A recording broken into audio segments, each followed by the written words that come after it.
Hello everyone, welcome back to another instalment of the Warwick F1 Show. Today we are going to be previewing the driver procession and qualifying fest known as the Monaco Grand Prix. I'm once again joined by Will Kingswood and Chinmay. Thank you very much for joining me today. And we'll be doing our predictions in just a little bit, but we're going to have a talk about some of the previous Monaco Grand Prix that we've seen. And I think first off, the thing that we mentioned that was kind of, I guess, maybe on everyone's mind when we get these Grand Prix is, should Monaco actually still be on the calendar? We obviously know that it's a very prestigious racetrack, and that's mainly, I think, the argument for keeping it on the calendar. But I think there's no secret that with the current generation of F1 cars that we have and the how wide and big they are, there's certainly very limited overtaking opportunities in the race. I'd say probably more so in that case than any other track on the F1 calendar.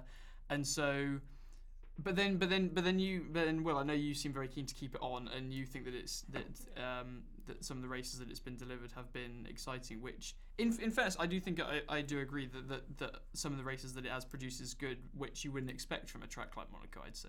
Yeah, I think Monaco's always been difficult to overtake at. You can think back to I can't remember what year it was. It might have been 92 or something, but like Mansell in his Williams comes out with like 30 lap newer tyres than Senna, and Senna manages to hold him behind for like 3 laps to win the race. It's always been difficult to overtake at Monaco, but for the last 10 years there have been like good races there. There have been good races, or like good examples of like dramatic things that have happened. We've seen Mercedes kind of throwing away a Lewis Hamilton win with the pit stop blunders that kind of gave Rosberg the win, miscalculating.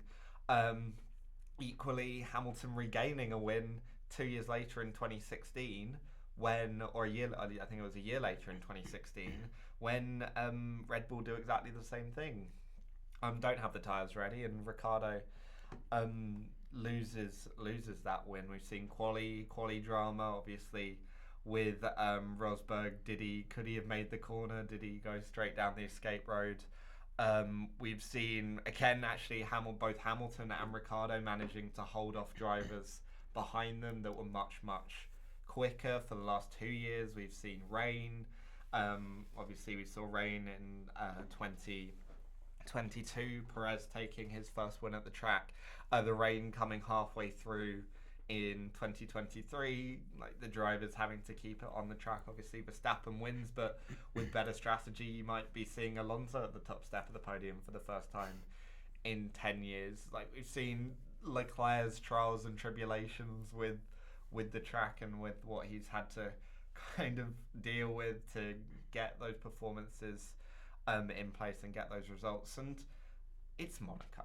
Like, if there are at least 6 or 7 tracks I'd get rid of before I even considered getting rid of Monaco. That's fine. We did actually mention Abu Dhabi, didn't we? Yeah. And yes. And there's many other kind of tracks, and I think, yeah, like you mentioned, it's now that I come to think of it, there's a lot of examples, possibly due to the nature of Monaco, as we said. Well, obviously team blunders affecting the drivers. So we mentioned Hamilton, obviously Leclerc. We all know that moment where his team called him in when they weren't ready for him, and also we had Ricciardo with that moment, and also again probably more so because of the nature of the circuit, that drivers with issues with their car being able to hold on to wins and creating that kind of dramatic sense of the race going to the end because of the nature of the circuit, because it's probably one of the more easier tracks to defend at. We obviously said Hamilton, Ricciardo having an MGU-K problem. One of the MGUs. There's a few of them. Yeah, so having that issue and then still being able to win in 2018 and all of these things like that. So it does, I think, even though the nature of the circuit doesn't have much overtaking opportunities, it still has, their nature has the chance to deliver. It's also the best quality day. Best quality. Well, but it's the one that matters the most. Really. Even though Saudi Arabia does come close now. Saudi Arabia does come close, but nothing can match Monaco, and particularly Sector 3 Monaco, where the margins for error become so tiny, and you do see kind of the drivers separated in terms of their ability. There's a brilliant graphic that Sky Sports do where it's like with that kind of, again, like you mentioned, that one chicane where you can see the drivers with that one camera angle, you can see something like on the order of centimetres that they're getting close to the wall, and it really is one of the most unforgiving tracks. I don't know, Chinmay, what did you think in terms of should it still be on the calendar? I think it should. I mean, mainly because there's just so many other tracks I would rather get rid of, like we said, cough cough Abu Dhabi. There's no cough here. Please. It's just Abu Dhabi.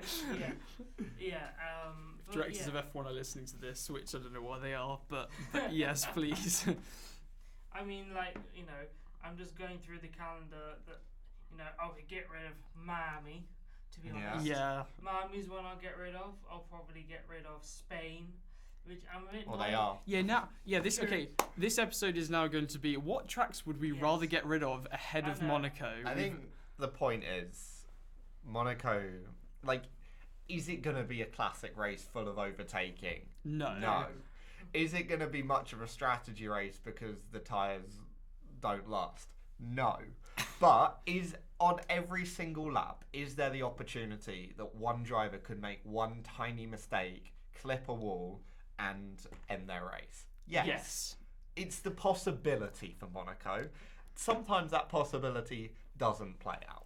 Right? And those are the races you're thinking, your 2017s, your 2021s, where you haven't really, like, that never occurs, and it is kind of a bit of a procession. But there's always that moment on every single lap that a driver, be it a Max Verstappen, be it a Lewis Hamilton, even down to a Lance Stroll, a Logan Sargent, every single driver has to be on it for every single corner.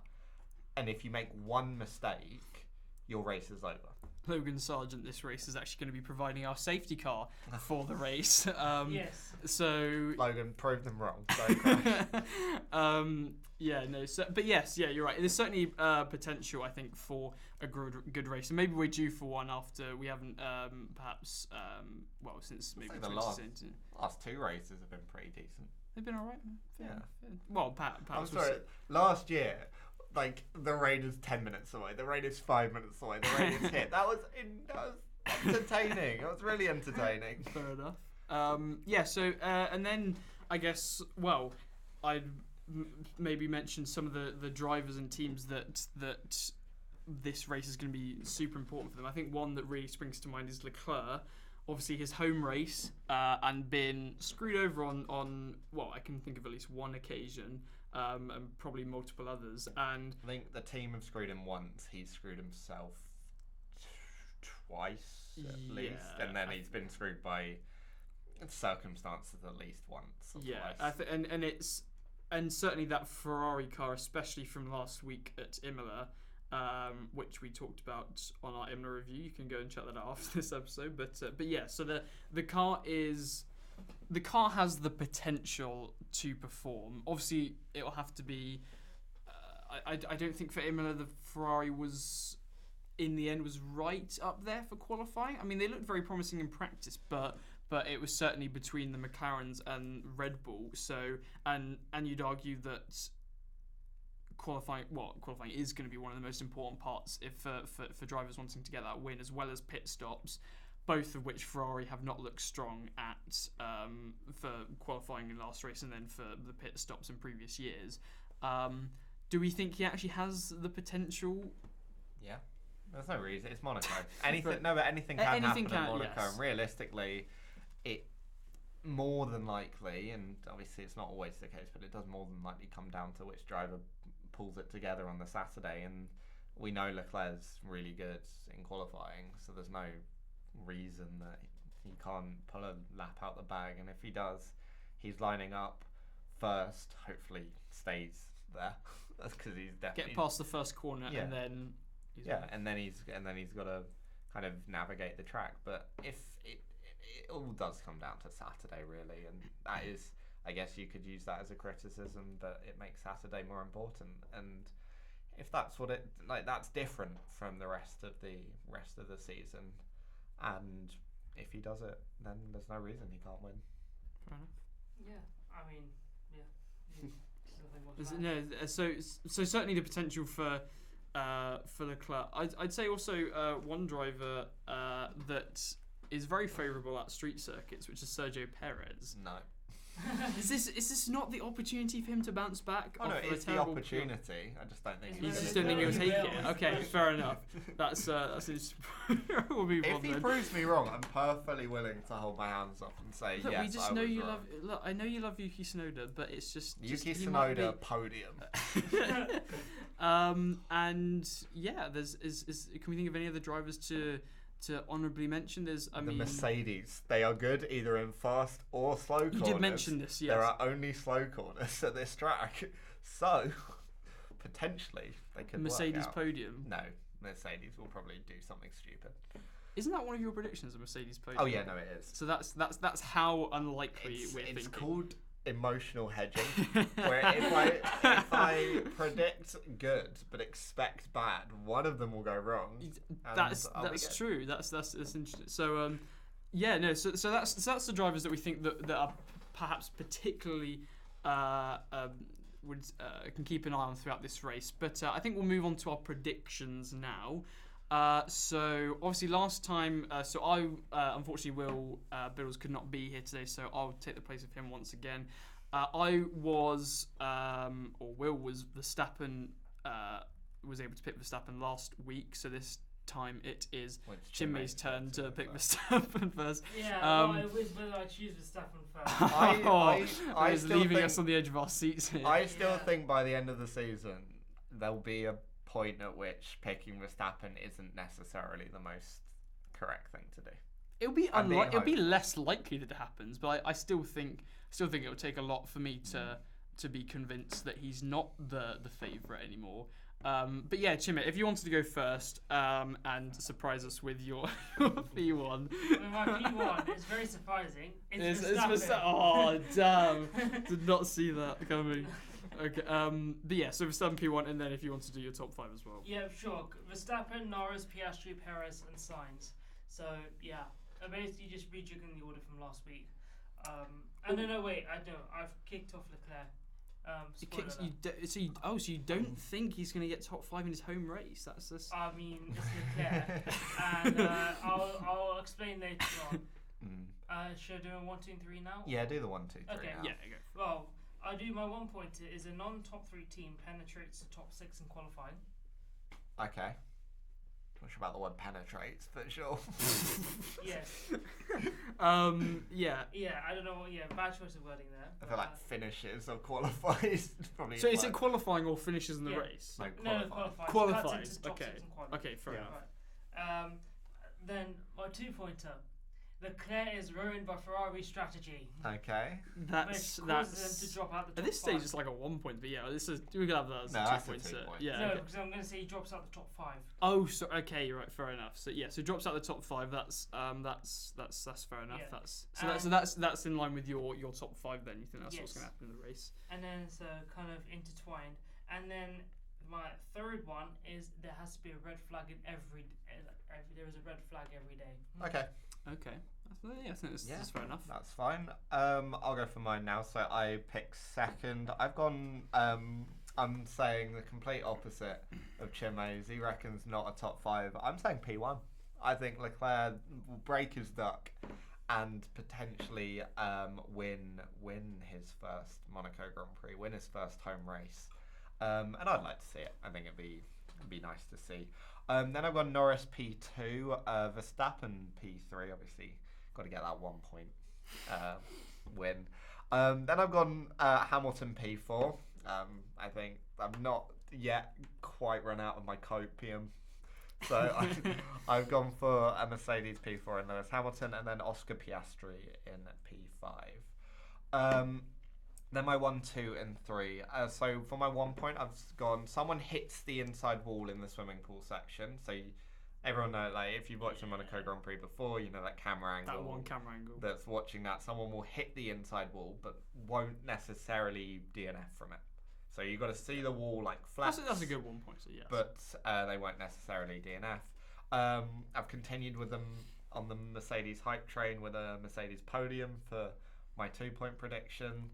And then for my 3-point prediction, I've gone for 0 DNFs. So every single driver, not every single driver is classified. If not you can necessarily finishes. If our viewers couldn't guess, Will Kingswood is a Mercedes fan. I'm a massive Mercedes. At this point, I'm Mercedes / Hamilton fan. Fair enough. But no, I think there's potential. But certainly looking like. Can't wait for a classic P6 / P7 performance. Yeah, it's just the same result as similar. But yeah, certainly at the moment looking like once again it's quite confident to pick Red Bulls and then at the moment Verstappen. And then the 2 McLarens and the 2 Ferraris thereabouts as your top 5, and they're definitely cementing themselves as we mentioned in the last episode as that kind of typical top 3, I suppose. So yeah, quite similar for me. So I was 3rd pick. So I have gone with the tactical Verstappen P5. Obviously, I think it'll be somewhere up there. But first place, I've actually gone Sainz, which is So I think. I don't know what I haven't really lost faith in Sainz ever since his great start, or I guess his great comeback after his appendicitis. I've gone for Leclerc P2, so actually a Ferrari 1-2, which now that I'm saying it out loud actually seems like a bit of a stretch, but we'll stick with it. Norris P3, I think once again he'll be up there and just continue with the good performances that he's given. Fourth, I've gone Perez. Will looks so disappointed in me. No, I think it's not a terrible prediction. I think he likes his street circuits, and I think he will bounce back somewhat this race. It certainly I didn't think won't be as bad as it was for Imola. And who knows? Probably once again he'll DNF, and I'll look like a massive idiot once again on this podcast. But for now, I remain hopeful with P4, and then as I mentioned, Verstappen P5. For my 1, 2, and 3 point predictions. So for my 1 point prediction, I wanted to do a driver straight line in the chicane, but we came to the conclusion that was actually too likely to be a 1 point predictor. And might be like a 0.5 point prediction.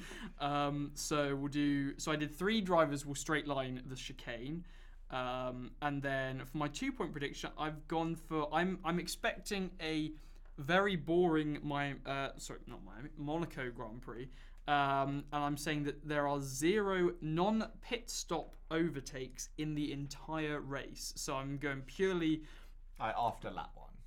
After lap 1, yes, yeah, that's fair enough. So entirely just purely strategy and purely we're going like kind of undertaking people, and so it's and then for my 3 point prediction, undercut, not undertaking. That's the one I was thinking of. And then the 3 point prediction is that I'm going to say that there is a 4+ driver car park at some point in the race.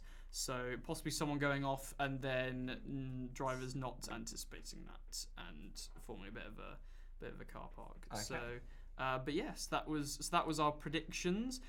Do we have anything else we want to note before? I'm looking forward to Monaco. Yeah. I always kind of look forward to Monaco. I'm hopeful. I'm always disappointed, a little bit disappointed after, but I like Monaco. It's a bit unique. It's a bit like Imola, where I think it's the build up is kind of the build up is exciting because you know what the potential is, and it's one of those like prestigious F1 tracks, I suppose. And it always feels exciting going to Monaco, I suppose. But yeah. Where can people watch it? Of course, they can watch it at the Clarendon on Sunday, as usual, with the F1 Society, and as well because it is Monaco, we are having a qualifying viewing on campus somewhere, location TBD. Oh, confirmed. TV, yeah. Both of them, to be classified / decided.